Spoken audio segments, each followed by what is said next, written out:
بسم اللہ الرحمن الرحیم۔ السلام علیکم ورحمۃ اللہ وبرکاتہ۔ میں ہوں سید مدثر شیرازی اور آپ دیکھ رہے ہیں میرا آفیشیل چینل مولانا سید مدثر شیرازی۔ محترم ناظرین، اس وقت دین کے حوالے سے جدوجہد کے جتنے بھی دفاعی محاذ ہیں، ان میں سب سے بڑا محاذ ختم نبوت کا ہے۔ یہ سب سے بڑا محاذ کیوں ہے، یہ عرض کرنا چاہوں گا کہ باقی محاذوں اور مسائل پر ہمارا سامنا آپس کے داخلی گروپوں سے ہوتا ہے۔ کوئی بھی مسئلہ ہو وہ امت مسلمہ کے داخلی گروپوں کا ہوگا یا اپنے آپ کو امت مسلمہ میں شمار کرنے والوں کا ہوگا، لیکن ختم نبوت کے مسئلے پر ہمارا محاذ اور مورچہ داخلی نہیں بلکہ خارجی ہے، اور علاقائی نہیں بلکہ عالمی ہے۔ اس مسئلے پر ہم سے مطالبات، دباؤ اور ہمارا حصار عالمی ادارے اقوام متحدہ، یورپی union, IMF، Geneva human rights commission اور امریکہ کی وزارت خارجہ کا جنوبی ایشیا ڈیسک وغیرہ کر رہے ہیں۔ اس محاذ پر ہمیں عالمی اداروں کا سامنا ہے، اس لیے یہ سب سے بڑا مورچہ ہے کہ ہماری لڑائی مقامی نہیں بلکہ عالمی ہے، علاقائی نہیں بلکہ انٹرنیشنل ہے، اور سارا دباؤ عالمی طاقتوں اور بین الاقوامی اداروں کا ہے کہ یہ کرو اور یوں نہ کرو۔ یہاں ایک سوال پیدا ہوتا ہے کہ عالمی قوتوں امریکہ، یورپی union, Geneva human rights commission, اقوام متحدہ اور انسانی حقوق کے اداروں کو اس سے کیا دلچسپی ہے کہ وہ سب اس مسئلے پر یکجا ہیں کہ پاکستان میں قادیانیوں کو کافر قرار دینے کا قانون واپس لیا جائے؟ ان کی اس سے غرض کیا ہے؟ باقی مسئلوں پر بات ہو جاتی ہے، لیکن اس مسئلے پر یورپی union, Geneva human rights commission, انسانی حقوق کی عالمی تنظیمیں اور بین الاقوامی ادارے، ان سب کا ہم سے ایک ہی مطالبہ بلکہ دباؤ اور مداخلت ہے کہ تم قادیانیوں کو کافر کیوں کہتے ہو؟ یہ قانون واپس لو۔ ان کو یہ دلچسپی کیوں ہے؟ یہ بات سمجھنے کی ضرورت ہے کہ مغرب کا اصل مقابلہ قرآن کریم کے قوانین اور جناب نبی کریم صلی اللہ علیہ وسلم کے نظام سے ہے، جس کو ہم قرآن و سنت، شریعت اور اسلامی نظام کہتے ہیں۔ یہ نظام 1400 سال سے چلا آ رہا ہے، قرآن کریم محفوظ چلا آ رہا ہے اور شریعت اور فقہ کا تسلسل چلا آ رہا ہے۔ مسلمان اس سے دستبردار ہونے کو کبھی تیار نہیں ہوئے۔ حکومتیں جو مرضی کر لیں، لیکن عام مسلمان قرآن کریم کے احکام اور سنت و شریعت کے احکام سے دستبردار ہونے کو تیار نہیں، اور نہ آئندہ کبھی ہوں گے انشاءاللہ تعالی۔ 1400 سال کی تاریخ اٹھا کر دیکھ لیں، بہت سے گروہ پینترے بدل کر آئے، بڑی قوت کے ساتھ آئے، لیکن قرآن کریم، سنت رسول اور شریعت کے احکام کے ساتھ مسلمانوں کی کمٹمنٹ کو توڑنے میں کوئی کامیاب نہیں ہوا۔ فطری بات ہے کہ قرآن کریم کے احکام، سنت رسول اور شریعت کو کوئی منسوخ نہیں کر سکتا۔ اس لیے سوچ سمجھ کر بیرونی دنیا نے یہ پلاننگ کی کہ نبی کے نام سے کوئی گروپ کھڑا کیا جائے، نبی پاک صلی اللہ علیہ وسلم کے مقابلے میں نبی کے نام سے کوئی گروپ کھڑا کیا جائے، تاکہ قرآن اور سنت کی منسوخی کا راستہ ہموار ہو۔ بر صغیر میں پہلے بھی اس کی کوشش ہوئی تھی۔ مغل بادشاہ اکبر نے اجتہاد کے نام پر بہت سے احکام کو تبدیل کرنے کی کوشش کی تھی۔ اس نے قرآن کریم کے کچھ احکام اور شریعت کے احکام بدل دیے اور نام دین الہی رکھا، ٹائٹل مسلمان کا ہی رکھا، بعض چیزیں جائز اور بعض حرام قرار دے دی، لیکن اس کا دعویٰ چونکہ اجتہاد کے نام سے تھا، اس لیے اس کی بات نہیں چلی کہ شریعت کے احکام کو نبی کے ٹائٹل کے علاوہ منسوخ نہیں کیا جا سکتا۔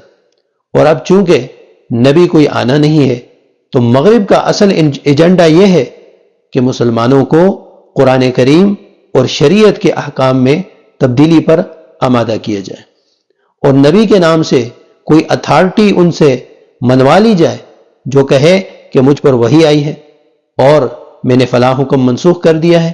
یہ مغرب کی دلچسپی کی وجہ ہے کہ اسلام میں رد و بدل کی کوئی ایسی اتھارٹی جس کو مسلمان تسلیم کریں کھڑی کی جائے۔ اس کے لیے مرزا غلام احمد قادیانی کو کھڑا کیا گیا تھا، اور آج بھی ان کا سب سے بڑا پشت پناہ مغرب ہے۔ اس لیے میں یہ عرض کر رہا ہوں کہ ختم نبوت ہمارا سب سے بڑا مورچہ ہے، جس میں ہمیں عالمی قوتوں سے واسطہ ہے، اور ان کا اصل ایجنڈا شریعت کو تبدیل کرنا ہے۔ شریعت کو تبدیل کرنے کے لیے انہوں نے نبوت کے نام پر اتھارٹی کھڑی کی، جس کو پوری دنیا اسلام کے مسلمان نہیں مان رہے۔ یہ ہمارا اور مغرب کا اصل جھگڑا ہے۔ مغرب اسی لیے قادیانیوں کی پشت پناہی کر رہا ہے، پیسے خرچ کر رہا ہے، ہم پر دباؤ اور پریشر ڈال رہا ہے، اور مجبور کر رہا ہے کہ کوئی ایسی اتھارٹی تسلیم کرو جو قرآن اور شریعت کے احکام میں رد و بدل کر سکے۔ لیکن ایسا نہ ہوا ہے اور نہ انشاءاللہ آئندہ کبھی ہوگا۔ ختم نبوت کی جدوجہد پر جتنی جماعتیں اور گروہ کام کر رہے ہیں، سب اللہ تعالیٰ کے دین کی خدمت اور اپنا فریضہ ادا کر رہے ہیں، لیکن اس جدوجہد کے دائرے مختلف ہیں۔ اس محاذ پر محنت کرنے والوں کے لیے محنت کے 4 بڑے دائرے ہیں۔ پہلا درجہ خبردار کرنے کا ہے کہ جاگتے رہنا۔ ختم نبوت کی جدوجہد کا پہلا دائرہ یہ ہے کہ عام آدمی کو بیدار رکھا جائے، لوگوں کو متوجہ کرتے رہنا کہ یہ ہمارا عقیدہ ہے، اس پر پکا رہنا ہے اور اس کے خلاف کوئی بات قبول نہیں کرنی۔ سب سے بڑا مورچہ عوامی سطح پر لوگوں کو بیدار اور آگاہ رکھنے کا ہے، اور مختلف جماعتیں یہ کام کر رہی ہیں۔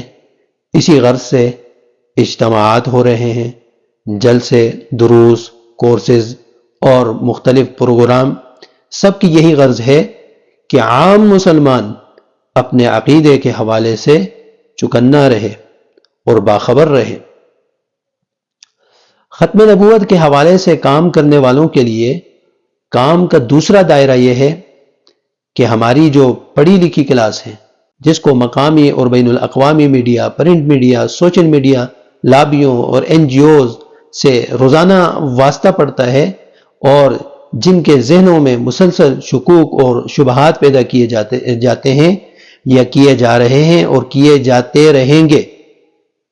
اس سے مراد کالجز، یونیورسٹیز اور سوشل میڈیا اور اس سطح کا ماحول ہے جہاں بین الاقوامی ابلاغ کے ذرائع، میڈیا، NGOز اور عالمی ادارے مسلسل کوشش کر رہے ہیں کہ کسی طریقے سے نوجوان نسل روایتی دین اور عقیدے سے لچک پیدا کرے اور ہماری نئی باتیں قبول کرے۔ یہ دوسرا بڑا مورچہ ہے۔ یہ آمنے سامنے بات کرنے کا، سلیقے سے بات کہنے کا اور بات پہنچانے کا اور شکوک و شبہات کے جواب دینے کا مورچہ ہے۔ اس مورچے کی بھی ضرورت ہے، کیونکہ شبہات تو پیدا ہو رہے ہیں۔ جس کی جیب میں موبائل ہے اس کے ذہن میں شکوک اور شبہات کا جنگل ہوتا ہے۔ جو بین الاقوامی رابطہ رکھتا ہے اس کے گرد شکوک اور شبہات کا پورا حصار ہوتا ہے۔ اس لیے ان تک رسائی حاصل کرنا، ان تک بات پہنچانا، ان کی بات سننا، ان کے شکوک اور شبہات کا ازالہ کرنا، ان کے اعتراضات کا جواب دینا اور مقابلہ کرنا، یہ ہماری جدوجہد کا دوسرا دائرہ ہے۔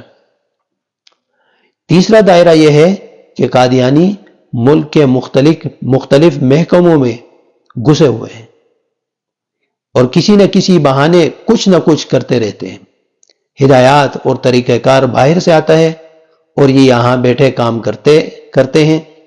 وہ بیوروکریسی میں بیٹھ کر چالیں چلتے ہیں اسٹیبلشمنٹ کی مختلف گھاتوں میں بیٹھے ہوئے کبھی کوئی کام کر لیا، کبھی اسمبلی والوں کو ورغلا دیا، کبھی فوج کے جرنیل اور کبھی کسی حکمران کو، کبھی کسی جج کو ورغلا دیا۔ اسٹیبلشمنٹ اور حکمران طبقے کے اندر بیٹھ کر یہ جو سازشوں کا دائرہ ہے، جس کے ذریعے کوئی نہ کوئی شرارت ہو جاتی ہے، کئی شرارتیں ہمارے سامنے ہوئی ہیں اور کئی چالیں چلی گئی ہیں۔ دینی جماعتیں اور قومی اور ملی سوچ رکھنے والے چوکنا رہتے ہیں، آواز اٹھاتے ہیں اور بات ختم ہو جاتی ہے۔ اسٹیبلشمنٹ وردی والی ہو یا بغیر وردی، ان کے اندر بیٹھ کر جو لوگ سازشیں کر رہے ہیں، ان سازشوں کو سمجھنا، ان کا جواب دینا اور ان سازشوں کو ناکام بنانا ہمارا تیسرا مستقل مورچہ ہے۔ اس کا چوتھا محاذ بین الاقوامی ہے، جہاں پلاننگ اور منصوبہ بندی ہوتی ہے، جہاں سے ہدایات اور ڈکٹیشن آتی ہے۔ یہ ہمارا سب سے بڑا محاذ ہے، لیکن اس حد تک توجہ نہیں ہے جس حد تک جو ہے اس محاذ میں توجہ ہونی چاہیے۔ آپ کے سامنے ماضی کے دو تجربے رکھنا چاہتا ہوں۔ ایک تجربہ جنوبی افریقہ کا ہے۔ جنوبی افریقہ کی سپریم کورٹ میں ختم نبوت کا مسئلہ زیر بحث آیا۔ اس پر ہمارے حکمرانوں اور ہماری جماعتوں نے توجہ کی، وہاں خود جا کر کیس لڑا۔ جنوبی افریقہ کی سپریم کورٹ میں قادیانیوں کے حوالے سے کہ ان کو مسلمانوں میں شمار کیا جائے یا نہیں، یہ کیس حضرت مولانا مفتی محمد تقی عثمانی، حضرت مولانا محمد یوسف لدھیانوی اور ڈاکٹر محمود احمد غازی رحمہ اللہ نے جا کر لڑا تھا، اور ہماری علمی قیادت نے وہاں سپریم کورٹ میں یہ مقدمہ جیتا تھا۔ جہاں اوریجنل لوگ، محاذ کے اصل لوگ پہنچے ہیں، انہوں نے مقدمہ جیتا ہے، لیکن جنیوا ہیومن رائٹس کمیشن میں ہمارے اوریجنل لوگ نہیں گئے تھے، اس لیے وہ کیس ہم ہار گئے تھے۔ میں آپ سے طریقہ واردات عرض کرتا ہوں کہ 1984 میں امتناع قادیانیت آرڈیننس آیا تھا کہ قادیانی اسلام کا نام استعمال نہیں کر سکتے، مسلمان کا ٹائٹل اختیار نہیں کر سکتے۔ تو مرزا طاہر احمد نے 1985 میں لندن جا کر مورچہ بنایا اور جنیوا ہیومن رائٹس کمیشن میں جا کر کیس دائر کیا کہ ہمیں شہری حقوق، انسانی حقوق سے محروم کر دیا گیا ہے، اور ہمارے سیاسی حقوق پامال کر دیے گئے ہیں۔ ہیومن رائٹس کمیشن کا طریقہ کار اور پروسیس یہ ہے کہ جس ملک کے قانون کے خلاف درخواست آتی ہے، اس ملک کا سفیر ملک کا دفاع کرتا ہے۔ پاکستانی قانون کے خلاف درخواست دی گئی تو پاکستان کا دفاع سفیر نے کرنا تھا، جبکہ اس وقت سفیر منصور احمد قادیانی تھا، مدعی بھی قادیانی اور مدعا علیہ بھی قادیانی۔ فیصلہ ہمارے خلاف ہو گیا۔ جنیوا ہیومن رائٹس کمیشن کا فیصلہ ہمارے خلاف آیا کہ پاکستان میں قادیانیوں کے حقوق پامال کیے گئے ہیں، اور دنیا میں ہر جگہ وہی فیصلہ ہمارے خلاف استعمال ہو رہا ہے۔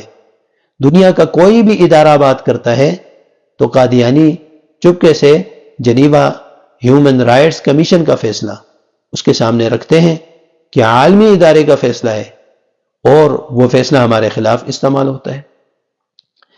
تو میں نے یہ دو تجربے آپ حضرات کے سامنے عرض کیے۔ بین الاقوامی فورموں کا تجربہ یہ ہے کہ جہاں ہم نے خود جا کر کیس لڑا وہاں ہم جیتے ہیں، اور جہاں ہم نے سفارتی ذرائع پر اعتماد کیا وہاں ہارے ہیں، اور آئندہ بھی ایسا ہی ہوگا۔